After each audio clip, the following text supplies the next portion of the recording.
nosso último bloco com o vereador Cláudio Prato. Sr. Cláudio, eu recebi um release há uns dias atrás aí de uma reunião que você teve com o Osmani e que vocês estariam tentando formar uma chapa dos dois. Primeiro, eu quero saber o seguinte, se é verdade. E segundo, quem seria o cabeça de chapa?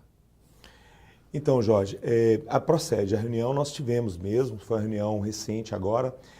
O que acontece é que, desde a minha candidatura a deputado estadual e a votação expressiva que eu tive em Montes Claros, demonstrou claramente que a população espera algo a mais de mim, espera e confia, acredita que eu possa ser também uma opção, seja como parlamentar, vereador, como deputado, ou quem sabe até mesmo uma perspectiva de ser um nome para o Executivo Municipal, para a Prefeitura de Montes Claros. E o Osmani é outra pessoa também, muito bem conceituada, respeitada na sociedade também, e consequentemente, a gente sempre percebia que as pessoas esperavam, tanto dele quanto da minha parte, que nos apresentássemos no processo político como uma opção. E foi isso que aconteceu. Nos reunimos para uma conversa muito boa, até porque muitas vezes tinham boatos de que nós já estávamos nos compondo, o que não era verdade. E sentamos e conversamos, óbvio, sem conversar ainda com os nossos partidos, né, porque isso tudo passa por uma composição e uma autorização de todo o partido. Nós conversamos sobre essa possibilidade, diante da expectativa que a sociedade tem e pelo vazio de lideranças, de quem sabe nós construímos uma terceira via. Nós sabemos que tem o deputado Humberto Souto, que é uma opção importante que tem aí. O próprio prefeito, não sabemos o que vai acontecer, mas com certeza também ele tem o seu nome consolidado.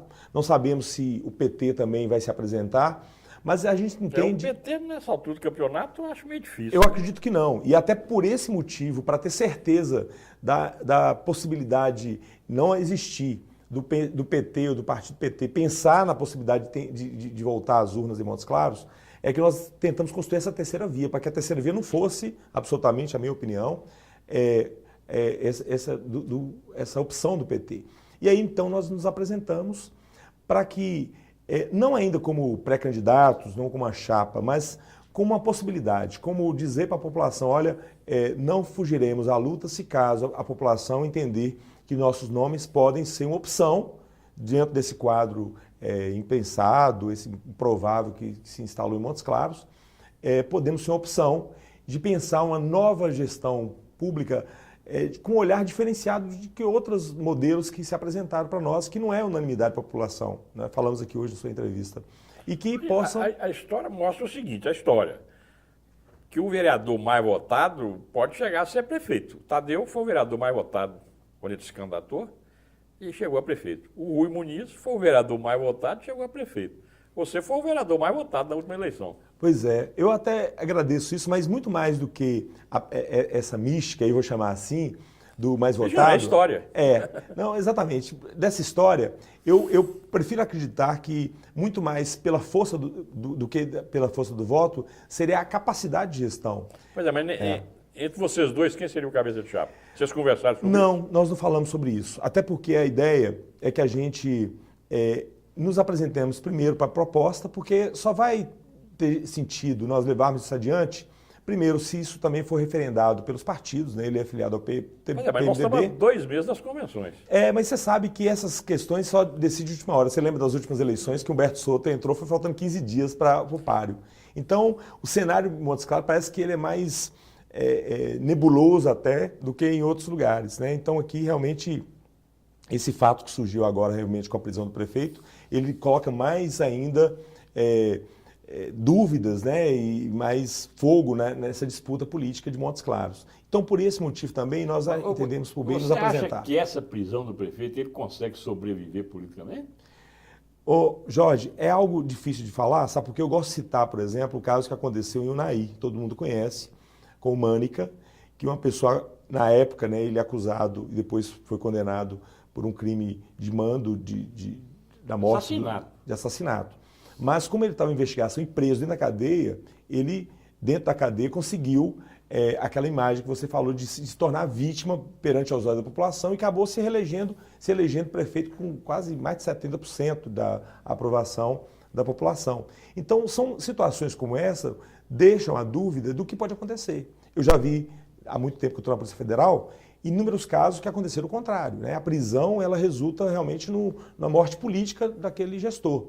Então, são situações que nós só vamos saber no andar de carruagem. Quanto mais, obviamente, demorar que a justiça manifeste pela liberdade do prefeito, eu acredito que mais complicado vai ficar no quadro político, até porque o próprio partido se ele dele... for denunciado, porque ele não foi denunciado ainda, né? Não foi. Mas se ele for denunciado, ele pode até ser condenado, né? E sem contar que, além dessa possibilidade, você tem a possibilidade também, que a gente soube, que o PSB, que é o partido dele, existe, né? Exatamente, tem uma intenção na nacional de pedir a expulsão dele do partido. Então, são situações que pode mudar totalmente o cenário político.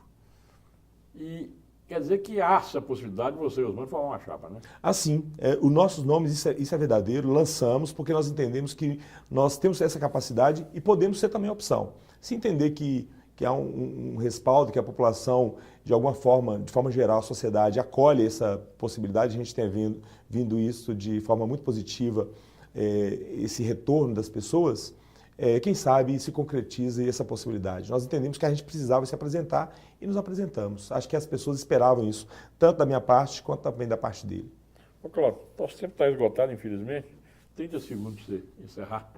Jorge, agradecer mais uma vez a oportunidade, dizer às pessoas que nesse momento do cenário nacional, que a gente vê essa mudança política e que todo mundo está desacreditado na política, eu acredito e por isso que eu tenho me apresentado, por entender que as pessoas clamam por uma mudança de política, do jeito de fazer política, né? E ao contrário de Rui Barbosa, que dizia que de tanto ver triunfar as nulidades, a desonestidade, o homem se envergonha de ser honesto, eu concordo em tudo com ele, exceto nessa vergonha de ser honesto. Essa vergonha não tem e acho que nenhum de nós deve ter, de buscar a honestidade, de pautar pela honestidade, porque a maioria das pessoas, elas são do bem. As que optaram pelo mal, maus políticos, maus profissionais, eles são minoria na sociedade. Então, não percamos a esperança, é possível sim sonhar com uma cidade melhor, com Montes Claros, que digna dos seus filhos e dos nossos filhos.